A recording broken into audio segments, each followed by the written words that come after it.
बिस्मिल्लाहिर्रहमानिर्रहीम अस्सलामुअलैकुम वरहमतुल्लाहि वबरकातुहू। उम्मीद है दोस्तों सब खैर व आफियत से होंगे। आज हमारा CS 403 का लेक्चर नंबर 2 है, जिसके अंदर हम डिफरेंट लेक्चर 2 के जो टॉपिक्स हैं उनको कवर करेंगे।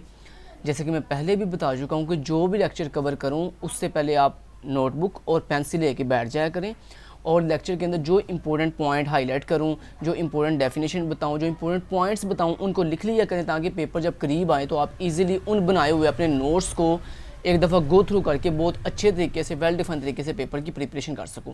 तो चलें जी, लेक्चर 2 के अंदर सबसे पहले जो हमने टॉपिक दोस्तों पढ़ना है वो है difference between data and information. दोस्तों कहता है बताओ डाटा और इन्फॉर्मेशन में क्या डिफरेंस होता है।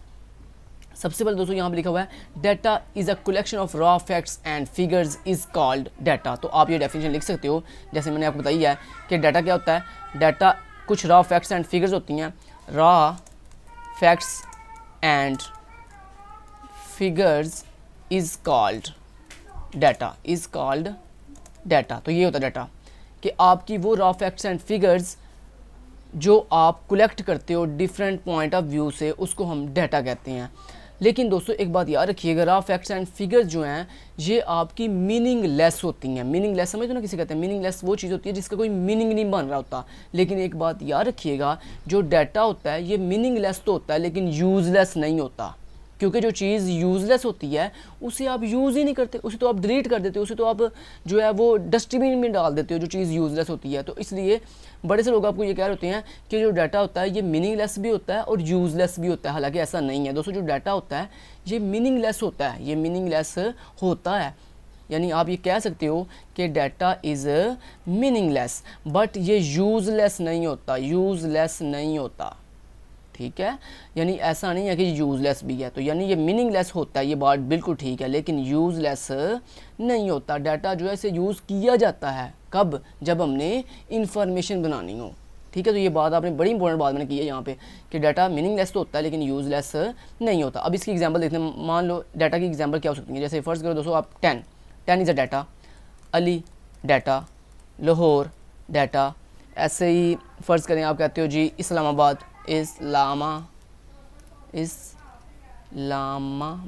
इस्लामाबाद ये भी क्या है? एक डाटा है। यानी दोस्तों 10, अब मैं आपको कहूँ 10, आपको व्हाट इज़ 10 क्या? तो यानी हर वो चीज़ जिसका कोई मीनिंग ना बन रहा हो उसे हम डाटा कहते हैं। ऐसे ही मैंने कहा अली, आपने कहा व्हाट इज़ अली, अली क्या है? तो ये भी एक डाटा है। लाहौर, लाहौर क्या? लाहौर डाटा है। इस्लामाबाद क्या? इस्लामाबाद ये भी एक डाटा है।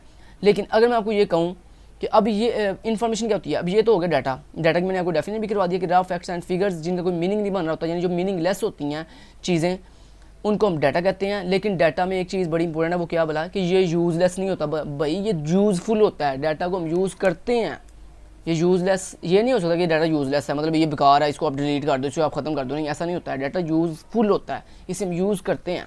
ठीक है, कब? जब हमने इन्फॉर्मेशन बनानी हो। अभी इन्फॉर्मेशन क्या होती है दोस्तों? Processed data, processed data is called, processed data को हम इंफॉर्मेशन कहते हैं। तो processed data is called information. इसका क्या मतलब है? इसका मतलब ये है कि जब हम अपने ये जो डाटा है, जो रॉ फैक्ट्स एंड फिगर हैं, जब इनको प्रोसेस करते हैं, जब इनके ऊपर प्रोसेसिंग करते हैं, कोई ना कोई इसके ऊपर ऑपरेशन परफॉर्म करते हैं, तो फिर दोस्तों वो क्या बन जाती है? प्रॉपर एक इन्फॉर्मेशन बन जाती है। अब इन्फॉर्मेशन क्या होती है? हर वो चीज़ जो मीनिंगफुल होती है, जिसका प्रॉपर एक मीनिंग बन रहा होता है। जैसे देखो मेरे पास एक डाटा था 10, तो मैंने लिखा 10, आगे मैंने इसके ऊपर एक अरिथमेटिक ऑपरेशन परफॉर्म किया प्लस का, और आगे मैंने लिखा 2। अब देखो दोस्तों, अगर मैं आगे मैं आपको कहूँ 10, तो 10 क्या? एक डाटा है। मैं कहूँ 2 क्या? एक डाटा है। लेकिन जब मैंने 2 को 10 के साथ प्लस किया, एक उसके ऊपर एक ऑपरेशन परफॉर्म किया एडिशन का, तो ये क्या बन गया? ये 12 बन गया। तो यानी ये देखो अभी ये एक इन्फॉर्मेशन बन गया। कैसे? क्योंकि आपने 2 डाटा को लिया, यानी 10 और 2 क्या डाटा है, और जब आपने उस डाटा को प्रोसेस किया, जब उसके ऊपर कोई ना कोई अरिथमेटिक ऑपरेशन परफॉर्म किया, तो ये बन गया एक इन्फॉर्मेशन बन गया। तो हम ये कह सकते हैं 10 + 2 = 12। तो पूरी दुनिया जानती है कि 10 को 2 में प्लस करें तो 12 बनता है। तो ये अब क्या बन गया? एक इन्फॉर्मेशन बन गया। इन्फॉर्मेशन ये क्यों बन गई है? क्योंकि दोस्तों इससे प्रॉपर एक मीनिंग हमें बन रहा है कि अगर 10 को 2 से प्लस करें ना तो जवाब आता है 12। ऐसे ही दोस्तों अगर मैं आपको कहूँ कि अली का कोई आप इन्फॉर्मेशन बनाएं, तो अली क्या? एक डाटा है। लेकिन आपने जब इस डाटा के ऊपर प्रोसेसिंग की, क्या प्रोसेसिंग की? यानी आपने अली एक डाटा है, इज़ एक डाटा है, आ एक डाटा है, बॉय एक डाटा है। तो आपने डिफरेंट तरह के डाटा को कलेक्ट करके, उनको कॉन्कैट करके, जोड़ कर, तो इसके ऊपर आपने कौन सी, जैसे आपने लिखा Ali is uh boy, Ali एक लड़का है। तो अभी देखिए ये क्या है, ये एक मीनिंगफुल स्टेटमेंट बन गई है। तो जो दोस्तों हर वो चीज़ जो मीनिंगफुल होती है उसे हम इन्फॉर्मेशन कहते हैं। तो ये अब क्या बन गई है, अली इज़ अ बॉय एक इन्फॉर्मेशन बन गई। इन्फॉर्मेशन कैसे बनी, क्योंकि दोस्तों हमारे पास डिफरेंट डाटा था। अली एक डाटा था, इज़ एक डाटा था, आ एक डाटा था और बॉय एक डाटा था। हमने सबको इन सब के ऊपर जो है ना क्या किया, अरिथमेटिक ऑपरेशन परफॉर्म किया। कौन सा, कॉन्कैटिनेशन का। यानी हमने डिफरेंट जो स्ट्रिंग थी अली इज़, ये डिफरेंट स्ट्रिंग थी, इनको आपस में जोड़ कर इनको कॉन्कैट कर कर हमने क्या किया, एक इन्फॉर्मेशन बना लिया है जो क्या कह रही है कि अली एक लड़का है। ऐसे दोस्तों हमने लिखा Lahore is a capital of Punjab. अब ये क्या था, लाहौर एक स्ट्रिंग है, इज़ एक स्ट्रिंग है, आ एक स्ट्रिंग है, कैपिटल एक स्ट्रिंग है, पंजाब एक स्ट्रिंग है। तो आपने क्या किया, डिफरेंट स्ट्रिंग्स को जोड़कर, डिफरेंट स्ट्रिंग को जोड़कर आपने उसके ऊपर यानी उसके ऊपर कॉन्कैटिनेशन का प्रोसेस, कॉन्कैटिनेशन अप्लाई की। तो कॉन्कैटिनेशन क्या है, एक प्रोसेसिंग है, एक अरिथमेटिक ऑपरेशन है इंग्लिश के अंदर। तो आपने क्या किया, आपने कहा, आपने जब इसके ऊपर कॉन्कैटिनेशन अप्लाई की तो आपने लिखा Lahore is a capital of Punjab के, यानी लाहौर जो है वो पंजाब का दारुल खिलाफा है। तो ये आपने लिखा। तो अभी ये क्या बन गया, ये एक इन्फॉर्मेशन बन गई है। तो यानी कहने का मतलब आपको ये है, समझाने का मतलब ये था कि दोस्तों डाटा वो होता है जो मीनिंगलेस होता है, जो रॉ फैक्ट्स एंड फिगर्स होती हैं, जो यूज़लेस नहीं होता यानी यूज़फुल होता है, उसको हम डाटा कहते हैं। लेकिन डाटा का कोई मीनिंग नहीं बन रहा था, क्योंकि ये रॉ फैक्ट्स एंड फिगर्स होती हैं जो कि मीनिंगलेस होती हैं, इनका कोई मीनिंग नहीं बनता। लेकिन दोस्तों वही रॉ फैक्ट्स एंड फिगर्स जो कि डाटा कहलाती हैं, जब उनको हम प्रोसेस कर लेते हैं, जब उनके ऊपर कोई ना कोई अरिथमेटिक ऑपरेशन परफॉर्म कर देते हैं, तो वो बन जाता है, एक इन्फॉर्मेशन बन जाती है। जैसे मैंने ये डिफरेंट एग्जांपल आपको देख बताई हैं। तो लेंज ये थी डाटा और इन्फॉर्मेशन में डिफरेंस। अभी सर ने भी यहाँ पे यही किया हुआ है, देखें सर पहले आपको दे रहे हैं डाटा एंड इन्फॉर्मेशन। डाटा क्या था, मलिक शरीफ एक डाटा है, उसके बाद मोहम्मद अकमल एक डाटा है, मोहम्मद MA भट्ट एक डाटा है, मलिक जुनैद एक डाटा है, 23 एक डाटा है, 24 एक डाटा है, 20 एक डाटा है, 19 एक डाटा। लेकिन जब आपने इसके ऊपर एक प्रोसेसिंग किया, क्या प्रोसेसिंग की, आपने प्रोसेसिंग ये की कि आपने कहा कि एक एम्प्लॉय है जिसका नेम मलिक शरीफ है, उसकी एज 23 है और उसकी सैलरी 55 है। दोस्तों अब ये मिलकर क्या बन गया, एक इन्फॉर्मेशन बन गई है। यानी डाटा आपके पास पहले क्या था, जस्ट ये मलिक शरीफ एक डाटा था, 23 एक डाटा था, 55 एक डाटा था, जिसका कोई मतलब नहीं था बन रहा कि 55 क्या है, 23 क्या है। लेकिन जब आपने उसको प्रॉपर उसके ऊपर प्रोसेसिंग की, बताया कि 23 एक एज है और 55 उस एम्प्लॉय की सैलरी है और मलिक शरीफ उसका नेम है, तो जब आपने उसके ऊपर प्रोसेसिंग की और उसे वेल डिफाइंड तरीके से हेडिंग्स के अंदर स्टोर किया, यानी कुछ ना कुछ प्रोसेसिंग तो आपने की है ना कंप्यूटर की फॉर्म में, तो ये क्या बन गया, आप एक इन्फॉर्मेशन बन गई है जो ये शो कर रही है कि एम्प्लॉय का नेम ये है, एम्प्लॉय की एज ये है और एम्प्लॉय की सैलरी ये है। उम्मीद करता हूँ आपको बहुत डिटेल से मैंने समझा दिया इनमें डिफरेंस, अभी आपको कंसेप्ट क्लियर हो गया होगा।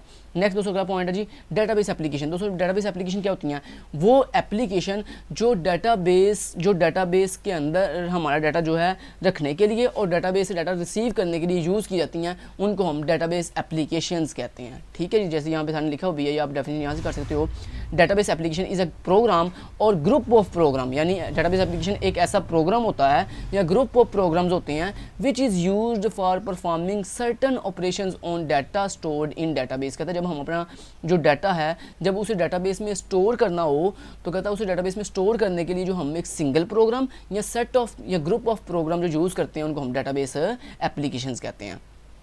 नेक्स्ट अगर आगे आ रहा जी डेटाबेस मैनेजमेंट सिस्टम। दोस्तों ये क्या होता है, DBMS यानी डेटाबेस मैनेजमेंट सिस्टम बेसिकली एक सॉफ्टवेयर है जो हमें हेल्प करता है हमारी एप्लीकेशन से डाटा को लेकर डेटाबेस में स्टोर करने में। यानी मान लो जैसे आपके पास एक यूट्यूब की एप्लीकेशन है, यूट्यूब एक एप्लीकेशन है, ये मान लें आप यूट्यूब एप्लीकेशन यूज़ कर रहे हो। अभी यूट्यूब एप्लीकेशन के ऊपर आपने दोस्तों एक वीडियो अपलोड की, अब ये जो वीडियो है ये हमने कहाँ स्टोर करनी है, ये हमने स्टोर करनी है अपने सर्वर के ऊपर। दोस्तों यूट्यूब का जो मान लो यहाँ पे यूट्यूब का सर्वर पड़ा हुआ है, ये यूट्यूब का ये S stand for server, Y stand for YouTube application. तो मान लो आपकी इस यूट्यूब एप्लीकेशन से आपकी वीडियो का डाटा उठाकर इस सर्वर में कौन स्टोर करता है, दोस्तों ये दरमियान में जो इंटरमीडिएट काम करता है ना DBMS, मतलब वो सॉफ्टवेयर जिसको हम DBMS कहते हैं, DBMS।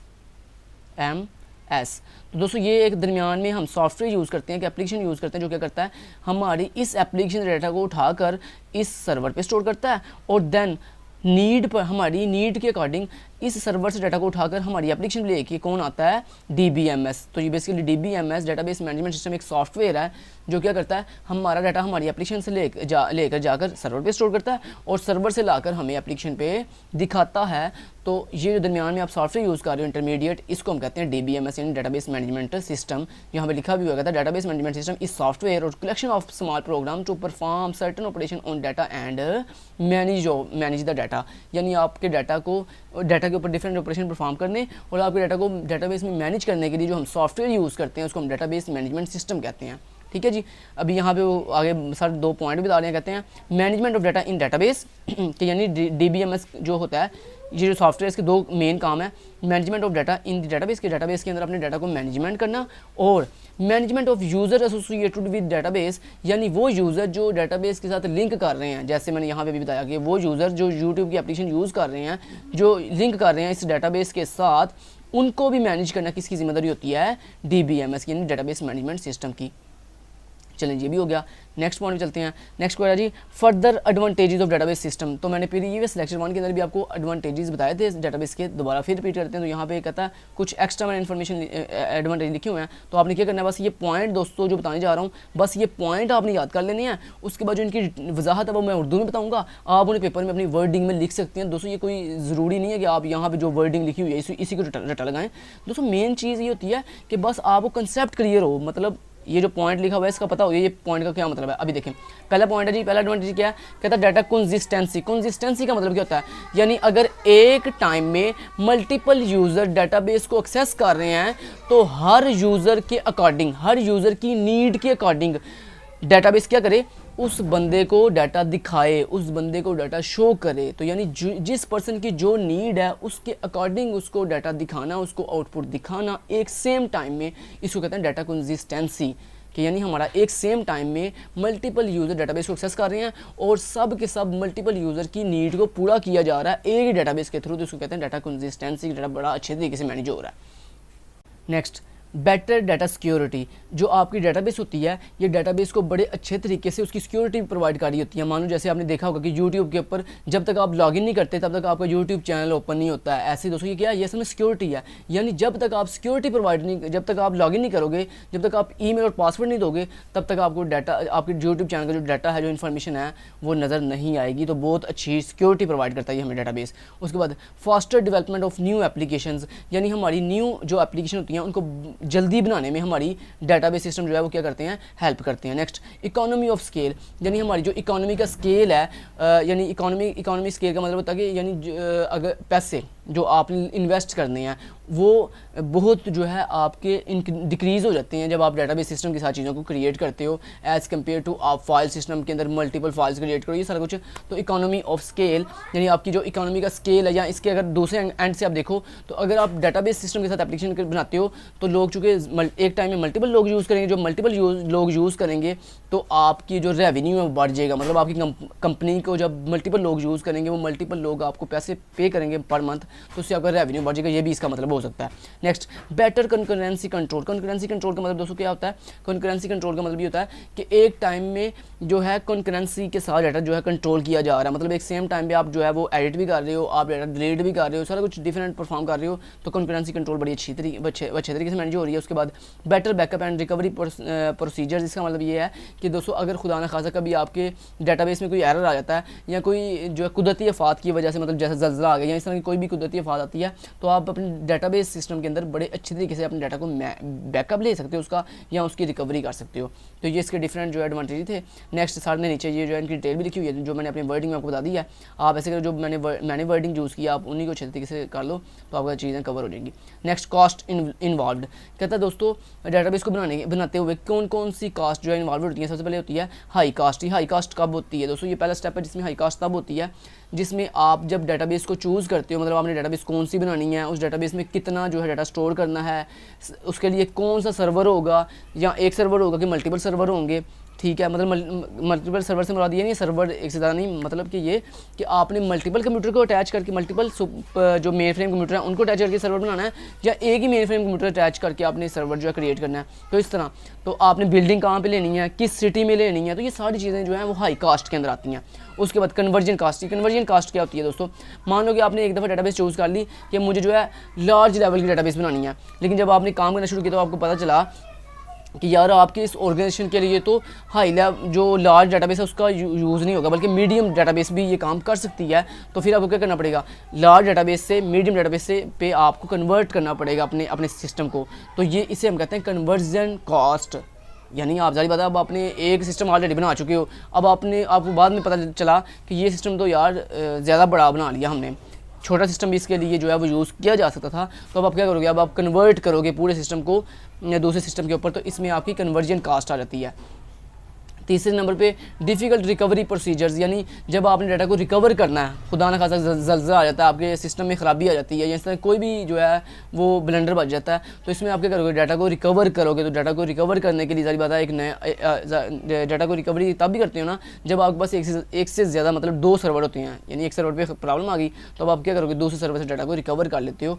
तो इसमें आपकी रिकवरी का जो प्रोसीजर है उसके लिए भी आपको कास्ट जो है वो पे करनी पड़ती है, ठीक है, ये भी इसमें इन्वॉल्व होती है। नेक्स्ट इंपॉर्टेंस ऑफ डाटा, कहता है डाटा हमारे नेक्स्ट इंपॉर्टेंट क्वेश्चन आया इंपॉर्टेंस ऑफ डाटा, कि हमारे लिए डाटा इंपॉर्टेंट क्यों होता है। दोस्तों इंपॉर्टेंट डाटा इसलिए होता है क्योंकि अगर डाटा ही नहीं होगा, हमारे पास रिसोर्स ही नहीं होगा, तो हम क्या स्टोर करेंगे भाई। तो सबसे पहले तो हमारे पास डाटा होना चाहिए ना, कि कौन सी चीज़ें हमने स्टोर करनी है। तो कहता है डाटा एज आ रिसोर्स, कहता है हम डाटा को रिसोर्स भी मानते हैं। रिसोर्स कौन सी चीज़ होती है दोस्तों, वो चीज़ जिसकी बेस पर हम इंफॉर्मेशन बनाते हैं, जिसकी बेस पर हम इंफॉर्मेशन फाइंड करते हैं, उसको हम रिसोर्स कहते हैं। तो देखें, अगर आपके पास रिसोर्स ही नहीं होगा, आपके पास डाटा ही नहीं होगा, तो क्या आप इन्फॉर्मेशन बना सकते हो, नहीं बना सकते। तो इसलिए डाटा जो है वो बहुत ही इंपॉर्टेंट है। यही बात इस पूरे इसमें की होगी। तो मेरा मेन पॉइंट है आपको सिर्फ मेन कंसेप्ट देना। आगे कहता है why we call data as a resource, कहता है हम डाटा को रिसोर्स के तौर पर क्यों जानते हैं या क्यों कॉल करते हैं। दोस्तों उसकी रीज़न मैंने अभी भी आपको बता दिया है कि रिसोर्स वो चीज़ होती है जिसकी हेल्प से हम जो है आउटपुट फाइंड करते हैं। और अगर आपकी डाटा ही नहीं होगा तो क्या इन्फॉर्मेशन बनेगी, नहीं। तो जब डाटा नहीं होगा इन्फॉर्मेशन नहीं बनेगी, यानी आपके पास इनपुट ही नहीं होगी। डाटा समझे एक इनपुट है और इन्फॉर्मेशन क्या है, एक आउटपुट है। तो इनपुट को हम क्या कहते हैं, रिसोर्स कहते हैं। तो जब आपके पास रिसोर्स ही नहीं होगा, इनपुट ही नहीं होगी, तो आप आउटपुट बना सकते हो, नहीं बना सकते। इसलिए दोस्तों हम डाटा को जो है वो रिसोर्स के तौर पर भी जानते हैं। नेक्स्ट आता है जी लेवल्स ऑफ डाटा, कहता है डाटा के कौन कौन से लेवल्स होते हैं। तो पहला लेवल है रियल वर्ल्ड डाटा। ये रियल वर्ल्ड डाटा क्या होता है दोस्तों, तो इसको अच्छे तरीके से समझने के लिए ना हमारे पास 3 तरह का डाटा होता है। एक रियल वर्ल्ड डाटा होता है, एक मेटा डाटा होता है, और एक हमारे पास कहता है कौन सा होता है डाटा होता है, एग्जिस्टेंस ऑफ डाटा होता है। तो इन तीनों को समझाने के लिए मैं थोड़ा सा यहाँ पे आता हूँ और यहाँ पे आपको समझाता हूँ कि रियल वर्ल्ड डाटा कौन सा होता है, मेटा डाटा कौन सा होता है, ये सारी चीज़ें। सबसे पहले बात करते हैं real world data. Real world data mean कि लेट्स से किसी भी ऑब्जेक्ट का डाटा। ऑब्जेक्ट मीन दुनिया में हर वो चीज़ जिसके कुछ ना कुछ खुसूसियात होती हैं और जिसके कुछ ना कुछ बिहेवियर्स होते हैं। जैसे स्टूडेंट एक ऑब्जेक्ट है, कैसे स्टूडेंट की अपनी खुसूसियात है, जैसे स्टूडेंट का नेम है, स्टूडेंट की एज है, स्टूडेंट का रोल नंबर है, स्टूडेंट की क्लास है, स्टूडेंट के मार्क्स हैं, ये क्या है, ये उसकी खुसूसियात है। ऐसे स्टूडेंट के बिहेवियर क्या हैं, स्टूडेंट चलता कैसे है, स्टूडेंट जो है खाता कैसे है, स्टूडेंट लिखता कैसे है, स्टूडेंट याद कैसे करता है। तो ये क्या है, ये उसके बिहेवियर हैं। दोस्तों हर वो चीज़ दुनिया में जिसकी अपने कुछ खुसूसियात हों और जिसके अपने कुछ एक्शंस यानी बिहेवियर्स हों, उसको हम कहते हैं ऑब्जेक्ट। और दुनिया में हर ऑब्जेक्ट की जो इन्फॉर्मेशन होती है उसको हम रियल वर्ल्ड डाटा कहते हैं। जैसे मैंने अभी आपको स्टूडेंट की एग्जाम्पल दिया है कि स्टूडेंट जो है एक क्या है, रियल वर्ल्ड डाटा हमारे लिए। उसके जितने भी एट्रीब्यूट होंगे, स्टूडेंट का नेम, स्टूडेंट की एज, स्टूडेंट का रोल नंबर, तो ये हमारे लिए क्या है, एक रियल वर्ल्ड डाटा है। नेक्स्ट मेटा डाटा किसे कहते हैं दोस्तों, मेटा डाटा ये होता है डाटा अबाउट डाटा, यानी आप जो अपना रियल वर्ल्ड डाटा, यानी जैसे मैंने अभी एग्जांपल दी स्टूडेंट एक रियल वर्ल्ड डाटा, तो आपने जो अपना रियल वर्ल्ड डाटा जो स्टोर करने जा रहे हो, जैसे मैं आपको अभी एग्जांपल देता हूँ। लेट्स से आपने कहा रियल वर्ल्ड डाटा आपके पास क्या जी, STD नेम, यानी स्टूडेंट का नेम एक रियल वर्ड, स्टूडेंट का नेम रियल वर्ड डाटा में आता है। STD एज, ये भी किस में आता है जनाब जी, ये भी रियल वर्ड डाटा में आता है। अच्छा, अब ये हो गया आपका रियल वर्ड डाटा। अब इस रियल वर्ड डाटा के अंदर मेटा डाटा क्या होगा, मेटा डाटा ये होगा कि ये जो आपका स्टूडेंट नेम है ये कितनी स्पेस लेगा स्टोर होने के लिए। इसके अलावा ये जो आपका स्टूडेंट नेम है इसके अंदर किस टाइप की वैल्यू स्टोर होगी, मतलब किस टाइप का डाटा इसमें स्टोर होगा, स्ट्रिंग टाइप का। इसको किस डाटाबेस में स्टोर करना है, इसको किस टेबल में स्टोर करना है, ठीक है। तो ये सारी क्या है, यानी जब आप ये जो आपके रियल वर्ल्ड डाटा है, ये जो रियल वर्ल्ड डाटा के जो एट्रीब्यूट्स हैं, इन एट्रीब्यूट्स के रिलेटेड जो इन्फॉर्मेशन है कि इनका नाम क्या होगा, ये किस इसका साइज़ कितना होगा, इसमें किस टाइप की वैल्यू स्टोर होगी, इसे किस डाटाबेस में स्टोर करना है, इसे किस लोकेशन पे स्टोर करना है। तो यानी डाटा अबाउट डाटा, आपके इस डाटा के मुतालिक जो डाटा है ये जो मैंने अभी एग्जांपल दिया आपको कि कहाँ स्टोर करना है, किस टेबल में स्टोर करना है, टेबल का नाम क्या होगा, टेबल का साइज़ कितना होगा, ये एसटीडी जो नेम है इसका साइज़ खुद का कितना होगा, इसमें किस टाइप का वैल्यू स्टोर होगी, तो ये क्या है, इसे हम कहते हैं मेटा डाटा। ठीक है जी, उम्मीद आपको समझ आ गई होगी कि रियल वर्ड डाटा जैसे student name, student age, student roll number, ये रियल वर्ड डाटा है। अब ये जो रियल वर्ड डाटा है इसको स्टोर करने के लिए जो इन्फॉर्मेशन है कि कहाँ स्टोर करना है, कितनी स्पेस लेनी चाहिए, किस टेबल में स्टोर करना है, टेबल का नाम क्या होगा, तो इसे हम कहते हैं मेटा डाटा। और ये देखें सामने बताया हुआ जैसे रिकॉर्ड की टाइप क्या होगी, डाटा आइटम डाटा आइटम की टाइप क्या होगी, स्टूडेंट रिकॉर्ड की टाइप क्या होगी, तो ये हो गया Meta data. Next data occurrence. Data occurrence किसे कहते हैं, यानी डाटा एग्जिस्टेंस अकरेंस कहते हैं डाटा एग्जिस्टेंस को। डाटा एग्जिस्टेंस मीन कि student record data item occurrence easy, यानी जो आप डाटा फिर स्टोर करते हो, ये तो आपका होगा ना डाटा, ये तो आपका हो गया रियल वर्ड डाटा कि स्टूडेंट नेम, स्टूडेंट एज एक रियल वर्ड डाटा। उसके बाद मेटा डाटा भी हमने आपको बता दिया। अब इसके अंदर जब आप डाटा स्टोर करोगे, मतलब आपने कहा student ID, student roll number है 100, स्टूडेंट का नेम है खिजर और स्टूडेंट की एज है 24, तो ये क्या हो गया, ये आपका डाटा एग्जिस्टेंस होगी। मतलब जो आप डाटा अब रियल वर्ल्ड में स्टोर कर रहे हो इसको हम कहते हैं डाटा अकरेंस या डाटा की existence. Next user of database system. कहता है डाटाबेस सिस्टम के कितने यूज़र होते हैं दोस्तों, दो तरह के मेन यूज़र होते हैं, एक होते हैं एप्लीकेशन प्रोग्रामर्स और एक होते हैं एंड यूज़र्स। ये एप्लीकेशन प्रोग्रामर्स कौन से होते हैं, मतलब वो लोग, वो यूज़र जो हमारी एप्लीकेशन तैयार करते हैं, जो एप्लीकेशन बनाते हैं। जैसे गूगल को किसने बनाया, जिन सॉफ्टवेयर इंजीनियर्स ने गूगल को क्रिएट किया है वो क्या है, वो एप्लीकेशन प्रोग्रामर्स कहलाएंगे। तो यानी एप्लीकेशन प्रोग्रामर में वो लोग आते हैं, वो यूज़र्स आते हैं जो डाटाबेस को तैयार करते हैं, जो बनाते हैं। और एंड यूज़र में कौन से लोग होते हैं, जो उसको यूज़ करते हैं, उसको हम कहते हैं एंड यूज़र। अब कहते हैं एंड यूज़र में आगे फर्दर दो टाइप्स आती हैं, एक होते हैं नाइव यूज़र्स और एक होते हैं सोफिस्टिकेटेड यूज़र। अब ये नाइव यूज़र कौन से होते हैं दोस्तों, नाइव यूज़र वो जो सिर्फ आपकी बनाई हुई चीज़ को यूज़ कर रहे हैं और कुछ नहीं कर रहे। और सोफिस्टिकेटेड दोस्तों वो यूज़र होते हैं जो डाटा को, यानी आपकी एप्लीकेशन को यूज़ करने के साथ साथ उसमें मैनेज भी करते हैं, जैसे उसकी सेटिंग करना। जैसे फर्स्ट है आपके कॉलेज के अंदर दो तरह के यूज़र हैं, एक होते हैं एडमिन यूज़र, एक होते हैं simple user. Admin user mean वो जो एप्लीकेशन यूज़ भी कर रहे होते हैं और एप्लीकेशन की सेटिंग भी कर रहे होते हैं। ठीक है, ऐसे ही सिंपल यूज़र कौन से, वो यूज़र जो सिर्फ यूज़ कर रहे हैं, जो सेटिंग नहीं कर सकते, सिर्फ यूज़ करते हैं। तो जो सिर्फ यूज़ करते हैं उनको नाइव यूज़र कहते हैं। और जो उसकी सेटिंग भी एप्लीकेशन को बनाते नहीं है, लेकिन हाँ एप्लीकेशन को यूज़ भी करते हैं और एप्लीकेशन की सेटिंग भी करते हैं जाके, उसको हम कहते हैं सोफिस्टिकेटेड यूज़र। और ऊपर वाले एप्लीकेशन प्रोग्रामर के बारे में तो मैं आपको पहले से बता चुका हूँ। ठीक हो गया, चलिए यही आगे सारी डिटेल से बता रहे हैं। नेक्स्ट आता है डाटाबेस एडमिनिस्ट्रेटर। ये डाटाबेस एडमिनिस्ट्रेटर कौन से होते हैं दोस्तों, ये डाटाबेस एडमिनिस्ट्रेटर वो होते हैं जो हमारी डाटाबेस को मैनेज करते हैं। डाटाबेस मतलब डाटाबेस कितनी बड़ी बनानी है, डाटाबेस में कौन कौन से टेबल आएंगे, तो मतलब वो हमारे लोग, वो हमारे सॉफ्टवेयर इंजीनियर्स जो डाटाबेस को मैनेज करते हैं उसको हम कहते हैं डाटाबेस एडमिनिस्ट्रेटर। या आप सिंपल वर्डिंग में ये भी कह सकते हो जो डाटाबेस बनाते हैं उनको हम डाटाबेस एडमिनिस्ट्रेटर कहते हैं। ठीक है जी, मतलब जो कोड नहीं करते, सिर्फ इनका काम होता है डाटाबेस की जो बारे में डिटेल बताना कि डाटाबेस कौन सी होगी, क्या क्या उसके काम होगी, ये सारी चीज़ें। और नेक्स्ट वो कह रहा है ड्यूटीज़ ऑफ DBA कि यानी डाटाबेस जो एडमिनिस्ट्रेटर होते हैं इनकी क्या क्या ड्यूटीज़ होती हैं। तो इनकी दोस्तों ड्यूटीज़ होती हैं स्कीमा डेफिनेशन के, मतलब स्कीमा कहते हैं डाटाबेस के बारे में इन्फॉर्मेशन की, डाटाबेस का क्या नाम होगा, डाटाबेस किस सर्वर पे बनानी है, डाटाबेस के अंदर कितने टेबल होंगे। तो यानी ये इनका काम होता है। जैसे मैं पहले आपको बता चुका हूँ, एक होते हैं ना एप्लीकेशन प्रोग्रामर जो कोडिंग करते हैं, उन्हें हम कहते हैं एप्लीकेशन प्रोग्रामर्स। लेकिन ये जो डाटाबेस एडमिनिस्ट्रेटर होते हैं ना, ये कोडिंग नहीं करते, ये सिर्फ और सिर्फ उसका स्ट्रक्चर तैयार करते हैं। जैसे फर्स्ट मैं आपको रियल लाइफ एग्जांपल से अगर समझाऊँ इजी वर्डिंग में दोस्तों, जैसे आपके दो तरह के इंजीनियर होते हैं, एक होते हैं सिविल इंजीनियर, एक होते हैं आर्किटेक्चर। आर्किटेक्चर कौन से होते हैं, जो घर तैयार नहीं करते, बस उसका नक्शा बनाते हैं। वो लोग जो घर का सिर्फ नक्शा तैयार करते हैं उनको हम कहते हैं आर्किटेक्ट। ठीक है, वो जो आर्किटेक्ट है ना, असल में समझें वो डाटाबेस एडमिनिस्ट्रेटर हैं जो सिर्फ डिज़ाइन तैयार करके दे रहे हैं।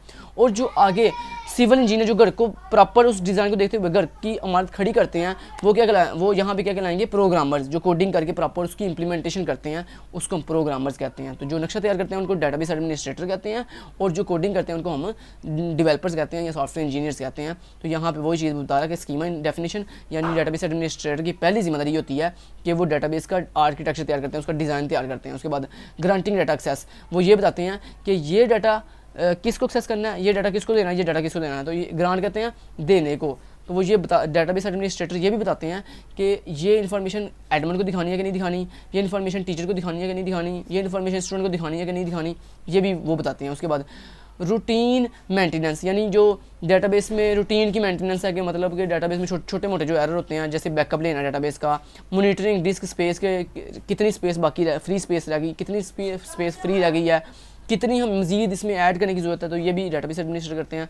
उसके बाद मॉनिटरिंग जॉब रनिंग, कि कौन कौन सी जॉब इस वक्त डेटाबेस पे चल, जॉब का मतलब कौन कौन से प्रोसेस चल रहे हैं इस वक्त डेटाबेस के ऊपर, ये भी कौन करते हैं, डेटाबेस एडमिनिस्ट्रेटर करते हैं।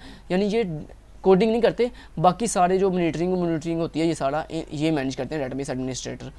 नेक्स्ट वो कह typical components of database environment. Database में दोस्तों 3 तरह की चीज़ें होती हैं, एक होती है एप्लीकेशन, एक होती है डेटाबेस। जैसे मैं इसके बारे में पहले बता चुका हूँ आपको कि एक होती है एप्लीकेशन, जैसे यूट्यूब एप्लीकेशन है जो आप यूज़ करते हो। उसके बाद एक होता है सर्वर, जहाँ पे डाटा हमारा स्टोर हो रहा है, और इस एप्लीकेशन से डाटा उठाकर सर्वर पे स्टोर करना और सर्वर से लाकर एप्लीकेशन पे दिखाना, ये किसकी जिम्मेदारी होती है, एक सॉफ्टवेयर की, जिसको हम कहते हैं DBMS डेटाबेस मैनेजमेंट सिस्टम। ये एक सॉफ्टवेयर होता है जो हम ये काम करता है। तो ये देखें यही लिखा हुआ है कि एप्लीकेशन प्रोग्राम मीन, ये एप्लीकेशन प्रोग्राम यानी वो एप्लीकेशन जो हम यूज़ करेंगे, जैसे यूट्यूब एप्लीकेशन। उसके बाद ये DBMS मीन वो सॉफ्टवेयर जो डाटा एप्लीकेशन प्रोग्राम से उठाकर डाटाबेस में स्टोर करता है और डाटाबेस से डाटा उठाकर एप्लीकेशन प्रोग्राम पे डिस्प्ले करता है, उसे हम कहते हैं दरमियान में DBMS। और उसके बाद डाटाबेस यानी जहाँ पे हमारा डाटा जो है वो स्टोर होता है। तो बस ये थी इसके बारे में डिटेल।